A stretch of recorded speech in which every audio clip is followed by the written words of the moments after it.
then for various categories of awards. It showcases our industry areas of military technologies and also the products.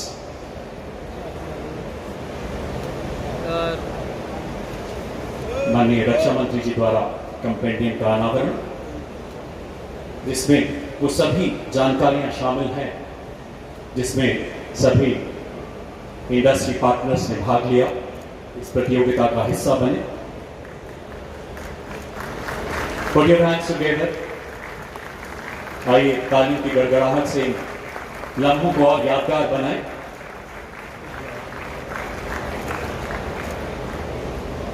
धन्यवाद मान्यवर। अब समय है उस उद्बोधन का जिसका आप सबको बड़ी बेसब्री। दल का मैनेजमेंट चले तो अंत में उसकी दुर्गति होनी तय, उसका समाप्त होना तय। इसलिए धीरे धीरे हमें प्रोफेशनलाइजेशन ऑफ मैनेजमेंट की ओर मूव करना ही होगा। और साथियों, मैं एक और महत्वपूर्ण मुद्दे पर आपसे बात करना चाहूँ। यह एसआईडीएम का जो कार्य है, इसमें कई बार एक्सपोर्ट के लिए हमें क्वालिटी एश्योरेंस की आवश्यकता पड़ती है, क्योंकि बायर हाई क्वालिटी के इक्विपमेंट ही खरीदना चाहेगा। और हमने एसआईडीएम के सामने आने वाली क्वालिटी से रिलेटेड जो भी समस्याएं हैं, उनका हमेशा समाधान किया। लेकिन साथियों, हमें यहाँ इस बात पर ध्यान देने की आवश्यकता है कि बायर या सरकार तो अपनी तरफ से क्वालिटी चेक की कोशिश करेगी ही, बायर या सरकार तो अपनी तरफ से क्वालिटी चेक की कोशिश करेगी ही, लेकिन उसके अतिरिक्त आप स्वयं अपने अंदर एक इंटरनल इवैल्यूएशन की व्यवस्था बना सकते हैं। और मैं समझता हूँ कुछ लोगों ने निश्चित रूप से बनाया हो। मैं आपको सुझाव देना चाहूँगा कि आप इंडस्ट्री के कुछ साइंटिस्ट और एक्सपर्ट्स को मिलाकर एक ऑटोनमस एंड इंडिपेंडेंट बॉडी बनाइए, जो स्वतंत्र हो और पारदर्शिता यानी ट्रांसपेरेंसी के साथ कार्य करें और इंडस्ट्री के द्वारा बनाए गए प्रोडक्ट्स को इवैल्यूएट करें। वैसे कि इंडिपेंडेंट बॉडी होनी चाहिए। जैसे यदि कोई इक्विपमेंट बहुत अच्छा है तो उसे ए रेटिंग देना, कुछ उससे कम अच्छा है तो बी रेटिंग देना, यदि बिल्कुल ही खराब है उसे डिसमिस करना। यदि आप इस क्वालिटी चेक की व्यवस्था को अच्छे से ऑनेस्टली रन करेंगे तो इससे समय के साथ दुनिया में आपकी साख बढ़ेगी, दुनिया में आपकी क्रेडिबिलिटी बढ़ेगी, बायर से आपके ऊपर कॉन्फिडेंस बढ़ेगा, ट्रस्ट भी बढ़ेगा। यदि आप ऐसा कर पाए तो दुनिया भर में आपकी रेटिंग को महत्व दिया जाएगा। साथियों, इसके अतिरिक्त मैं एक अंतिम और बेहद महत्वपूर्ण मुद्दे पर, जो मैं इसे महत्वपूर्ण मानता हूँ, आपसे चर्चा करना चाहूँ। आजादी के समय से ही डिफेंस प्रोक्योरमेंट में करप्शन एंड फेवरेटिज्म की शिकायत आती रही। हालांकि इस प्रकार की शिकायतें और भी दूसरे सेक्टर्स में भी देखने को मिलती हैं, लेकिन उनके लिए हमने सीबीआई, ईडी, विजिलेंस जैसी अनेक व्यवस्थाएं कर रखी हैं। हालांकि मुझे पता है कि आप सभी ईमानदार, नैतिक और बेहद उच्च मानकों वाले व्यक्ति हैं, लेकिन जैसा कि हमें देखने को मिलता है कि प्रत्येक सेक्टर में कुछ एक ऐसे लोग होते हैं जो तालाब में गंदी मछली के जैसे होते हैं। और आपने कटु बात है, और आपने वह कहावत तो सुनी ही होगी कि गंदी मछली पूरे तालाब को गंदा कर देती है। ऐसे लोगों के करप्शन एंड बैड प्रैक्टिसेस के कारण जनता का संस्थानों पर से विश्वास उठने लगता है। इसे एक लोकतांत्रिक देश में बिल्कुल भी बर्दाश्त नहीं किया जा सकता। इसे बहुत अच्छा होगा कि एसआईडीएम एक इंटरनल विजिलेंस मैकेनिज्म, ये हमारा सुझाव है, आप कर पाएंगे कि नहीं कर पाएंगे, करना बहुत कठिन है, मैं जानता हूँ। इसलिए अच्छा होगा कि एसआईडीएम एक इंटरनल विजिलेंस मैकेनिज्म का भी निर्माण करे और आप खुद अपने लेवल पर ही कुछ कदम उठाएं,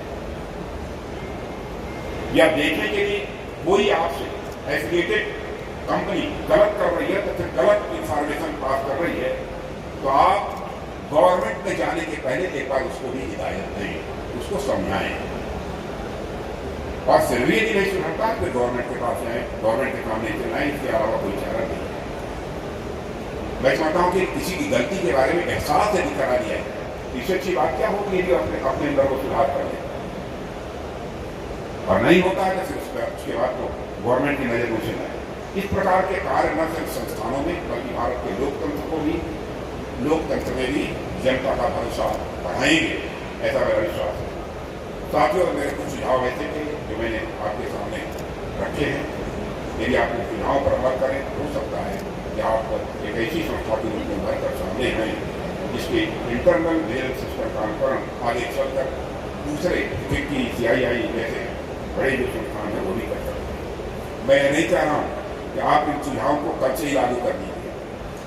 मैं ऐसा नहीं कह रहा हूँ कि आप इन सुझावों को कल से ही लागू कर दीजिए। मैं चाहता हूँ कि आप सब आपस में बैठकर बात करें। हमारे दिमाग में जो बात आई है वो मैंने आपके सामने रखी, आप इस पर बात करें और विचार करें। और मैं समझता हूँ कि बात करेंगे, विचार करेंगे तो एक आउटकम के साथ कुछ न कुछ तो आप आएंगे ही, सामने आएंगे। और आप सभी पर विचार करें तो हो सकता है कुछ और भी अच्छी चीज़ें निकल कर आपके सामने आए।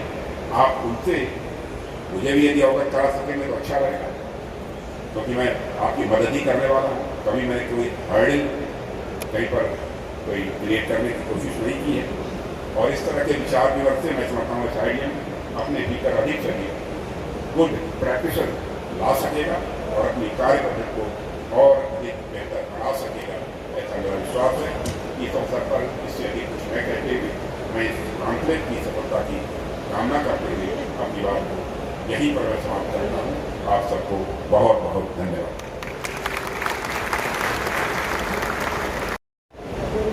सर, प्रोटोकॉल से थोड़ा सा हटकर आपकी अनुमति से मैं केवल 2 शब्द कहना चाहूँगा। इस 6 साल के director IIT doctor Sharad Kumar सौराफ, respected defence manufacturing जो सेक्टर है वह इमेजिनेटिव भी है, इनोवेटिव भी है और डायनेमिक भी है और प्रोग्रेसिव भी है। मैं इस नतीजे पर पहुंचा हूं इस एग्जीबिशन को देखने के बाद। साथियों, आज इंडियन आर्मी के नॉर्दर्न कमांड, IIT जम्मू और society of Indian defence manufacturers के कोलैबोरेटिव एफर्ट से आयोजित इस NARTEX सिम्पोजियम में आप लोगों के बीच उपस्थित होकर मुझे बेहद खुशी है। SIDM के प्रेसिडेंट श्री SP शुक्ल जी का मैं आभार प्रकट करता हूँ कि उन्होंने मुझे इस कार्यक्रम में अपने विचार रखने के लिए उन्होंने आमंत्रित किया है। और यहाँ पर जिन चैंपियंस को SID चैंपियंस को अवार्ड्स मिले हैं उनको भी मैं अपनी तरफ से हार्दिक बधाई देता हूँ। और मुझे जानकारी प्राप्त हुई है शायद जो कंपटीशन था उसमें कामयाबी सबको मिली थी, लेकिन अवार्ड केवल 10 लोगों को दिया जा रहा है। इसलिए मैं सभी को अपनी तरफ से हार्दिक शुभकामनाएं देता हूँ। और आज मैं आप लोगों के सामने कोई भूमिका नहीं बनाऊंगा, क्योंकि SIDM को मैं कई बार संबोधित कर चुका हूँ। मैं समझता हूँ 6 वर्ष का समय हो गया है। तो 6 वर्ष में तो 4 बार 5 बार या 6 बार नहीं, 6 बार नहीं 4 बार मैं आ चुका। मुझे बहुत भूमिका बनाने की कोई जरूरत नहीं है। मैं प्रयास करूँगा कि आपका एक शुभचिंतक होने के नाते आपकी बेहतरी के लिए, आपकी मजबूती के लिए 2-4 सीधी बातें आप सबके सामने में रखूं। साथियों, जब से SIDM की स्थापना हुई है तब से लेकर आज तक, जैसा मैंने कहा कि अनेक बार मुझे आप सबके बीच आने का अवसर मिला है। जैसा मैंने कहा कि SIDM की स्थापना हुए लगभग 6 वर्षों का समय गुजर गया, लेकिन यदि मैं पिछले 4-5 वर्षों की बात करूं तो अनेक ऐसे अवसर आए हैं जहां मुझे आप लोगों से बातचीत करने का मौका मिला है तथा हमने आपकी समस्याएं सुनी हैं और जहां तक बन सका है, जितना मैं कर सकता था, उन समस्याओं का समाधान भी निकालने की हमने भरपूर कोशिश की है। अब कामयाबी हमें किस हद तक मिली है इसका मूल्यांकन मैं नहीं कर सकता। इसका सही मूल्यांकन यदि कोई कर सकता है तो हमारे SIDM के मेंबर्स ही कर सकते हैं। हमने न सिर्फ आपके लिए डिमांड एश्योरेंसी सुनिश्चित किया है, बल्कि हमने DRDO की ट्रांसफर ऑफ टेक्नोलॉजी की पॉलिसी के अनुसार भी आपको लाभ पहुंचाने का पूरा प्रयास किया है। ये मेरी बात सही हो तो ताली बजाइएगा ताकि मुझे लग जाए, क्योंकि SIDM के मेंबर से मैं कहना चाहता हूं, कहीं ऐसा हो कि कुछ ज़्यादा कुछ मैं बोल रहा हूँ। आप नहीं बजाएंगे तो मैं समझता हूँ अकलेमंद इशारा काफी, मैं समझ लूँगा कि इस क्षेत्र में जो मुझे करना चाहिए था, जितना करना चाहिए था उतना मैं नहीं कर रहा। तो जैसा मैंने कहा कि हमने आपके लिए केवल डिमांड एश्योरेंस सुनिश्चित नहीं किया है, बल्कि हमने DRDO की ट्रांसफर ऑफ टेक्नोलॉजी की पॉलिसी के अनुसार भी आपको लाभ पहुंचाने का पूरा प्रयास किया है। इसके अलावा जब भी आपको एक्सपोर्ट से रिलेटेड किसी समस्या का सामना करना पड़ा है, तब भी हमने उसके समाधान के लिए जो भी हो सकता था वह उचित कदम हमने हर बार उठाए हैं। इसी सिनर्जी और प्रयासों का ही परिणाम मैं मानता हूँ। पिछले फाइनेंशियल ईयर में हमारे डोमेस्टिक